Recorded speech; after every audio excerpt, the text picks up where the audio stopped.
Miki sudah ditahan, sudah terdakwa. Kenapa menggugat MD? Kenapa dia menggugat CPU, pihak kepolisian? Abang sebagai praktisi hukum dan sebagai tim kuasa hukumnya. Iya, Hmm. iya. Begini ya, kalau pertama-tama saya ingin menyampaikan bahwa namanya menggugat itu adalah hak. Oke. Dan kedua, peristiwa itu ada hal yang berbeda. Pidana dengan perdata adalah bagian daripada bidang-bidang hukum. Ya, hukum acaranya lain, memiliki hukum acara yang berbeda. Jadi tidak bisa kita gabungkan dan tidak bisa kita katakan bahwa kenapa ini sudah diputus bersalah kemudian dia menggugat lagi. Ya kan? Kan sebelum dia diputus bersalah kita sudah menggugat. Itu kalimatnya salah. Kalau sudah dinyatakan bersalah kemudian dia menggugat lagi. Itu saya meluruskan saja. Kalau dinyatakan bersalah, kalau orang awam yang ngomong seperti itu hal yang biasa karena tidak paham hukum, ya. Kalau orang hukum ya maka harus saya luruskan. Karena hukum kita itu mengenal asas namanya praduga tidak bersalah. Kalau nih kita saat ini di justice bahwa ini sudah bersalah itu keliru. Ya, karena nih kita masih melakukan upaya hukum banding, artinya belum ada putusan hukum yang menyatakan bahwa ya putusan hukum uh, yang memiliki kekuatan hukum yang tetap atau ingkrah yang menyatakan bahwa Nikita bersalah ya. Jadi sampai hari ini itu Nikita belum bisa dikatakan bersalah, ya kan? Masih dalam proses upaya hukum banding dan tidak bisa dikatakan bahwa itu narapidana. Ya, masih dalam status terdakwa. Ini dulu yang saya luruskan. Yang kedua, kalau ada pendapat bahwa kenapa mesti RG yang digugat? Karena yang menahan itu adalah jasa dengan polisi dengan jaksa, ya kan seperti itu. Saya pikir ini juga sangat penting harus diluruskan, ya sangat penting harus diluruskan ini. Ini adalah pendapat yang keliru, yang memberikan edukasi, bukan membuat masyarakat pintar, tapi tambah bodoh. Dan bagi yang mengucapkan itu kalau dia pengacara atau memang orang hukum, saya sangat berharap supaya belajar lebih banyak. Kenapa demikian? Karena polisi dan jaksa itu adalah mewakili negara, ya kan? Mewakili negara dalam hal perkara pidana untuk kepentingan umum sehingga itu tidak dapat digugat, ya. Terkecuali ketika polisi dan jaksa itu melakukan penyalahgunaan wewenang, bekerja tidak sesuai, misalnya kalau pidana, hukum acara pidana atau KUHP itu baru boleh. Tapi sepanjang itu tidak ada penyalahgunaan wewenang dan tidak dapat dibuktikan, kemudian dia berjalan prosesnya itu sesuai dengan KUHP itu tidak boleh digugat, baik pidana maupun perdata. Itu tidak boleh itu ya. Tidak boleh kita melakukan tuntutan hukum ya, baik pidana mau perdata. Yaitu tadi terkecuali kalau ada penyalahgunaan wewenang. Misalnya korupsi ya pidana dong, ya kan? Tapi kalau misalnya dia menyalahgunakan wewenang, misalnya ada laporan polisi main tangkap langsung masuk kurung, itu kan tidak sesuai dengan hukum acara, maka itu bisa digugat.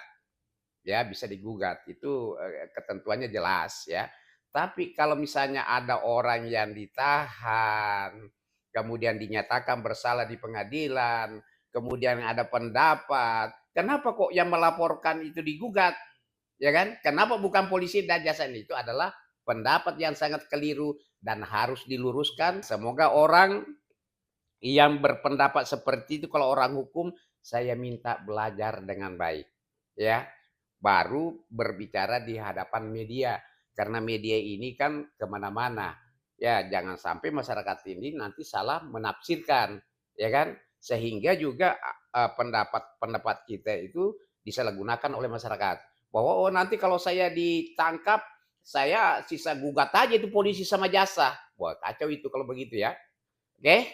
Bang, terkait menggugat awalnya nih kan menggugat RG 240 Hmm. jadi di counting atau didiskon jadi 200 itu kenapa Bang? Ada alasannya Bang? Ya, tentu ada alasannya ya, Apa sesuai dengan hukum acara ya.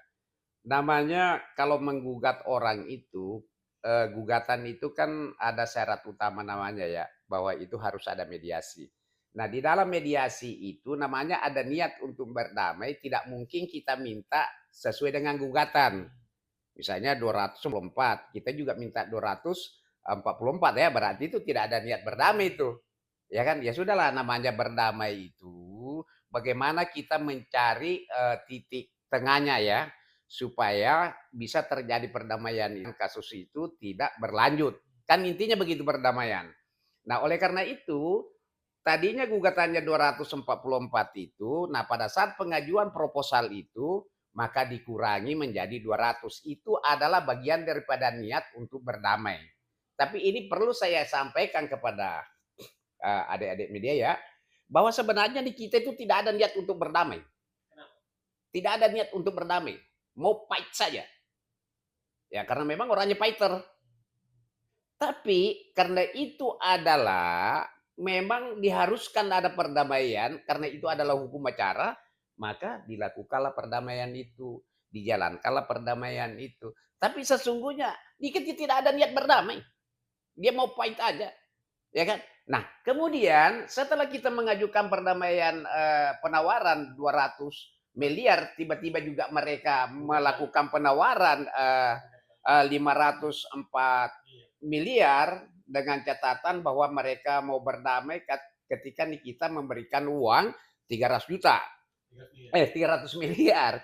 Ini saya pikir ini lucu juga ya. Kalau kebiasaan yang terjadi dalam proses hukum perdamaian itu, yang menggugat itulah yang melakukan penawaran. Nah, kemudian dari tergugat itu maju untuk melakukan tawar-menawar di situ, mediasi tawar-menawar. Kalau ketika tergugat ini mengajukan penawaran, ya tentunya kalau penggugat ini melakukan penawaran ya, penawaran perdamaian atau proposal itu, tentunya juga tergugat ini maju melakukan penawaran dari 200 miliar itu, ya kan? Nah, ada dua bisa terjadi di situ, ditolak atau ada perdamaian. Kalau ada perdamaian berarti mereka menawar dari 200 itu. Tapi ini juga mereka mengajukan penawaran, ya kan? Nah, saya pastikan bahwa pasti tidak ada perdamaian dan proses hukum ini akan berlanjut ya, gitu. Berarti yang minggu lalu kan prosesnya buntu dan nanti tanggal 25 akan dihadirkan kedua belah pihak itu Niki dan RG. Menurut Abang gimana Bang? Ya itu hukum acara, karena itu mediasi itu diatur dalam apa namanya ini Perma nomor 1 tahun 2016. Di dalam pasal 6 itu disebutkan bahwa para pihak itu wajib datang ya.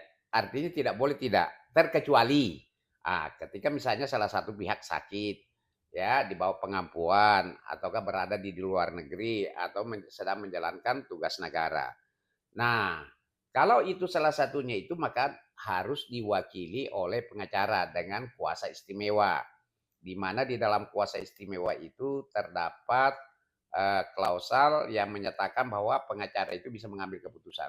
Ya. Nah, kalau terkait Nikita, ini kan sebenarnya sudah kita lakukan upaya-upaya ya.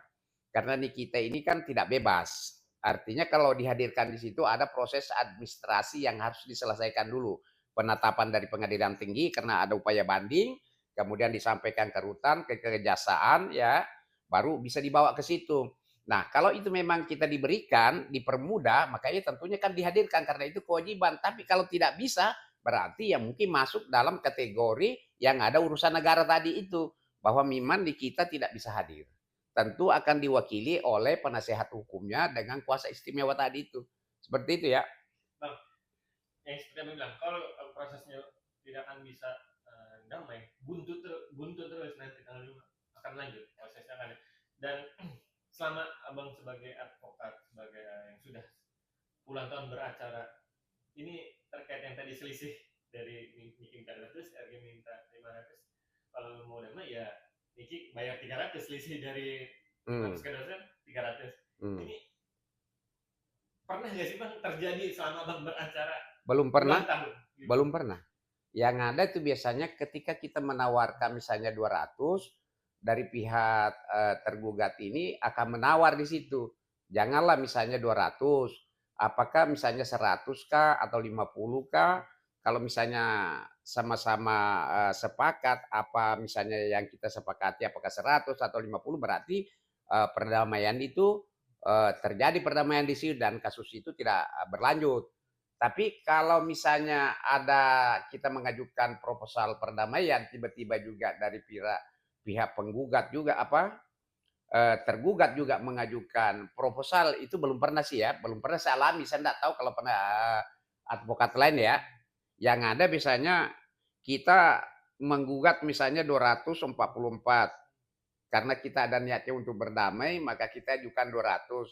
Dari pihak tergugat ini, nanti kita dalam musyawarah itu menawar. Misalnya janganlah 200, ya kan, 100 aja lah, atau 100 atau 50 lah. Ya, ketika ada di situ kata sepakat, maka dibuatkanlah namanya akte pendanim perdamaian itu, ya kan. Dan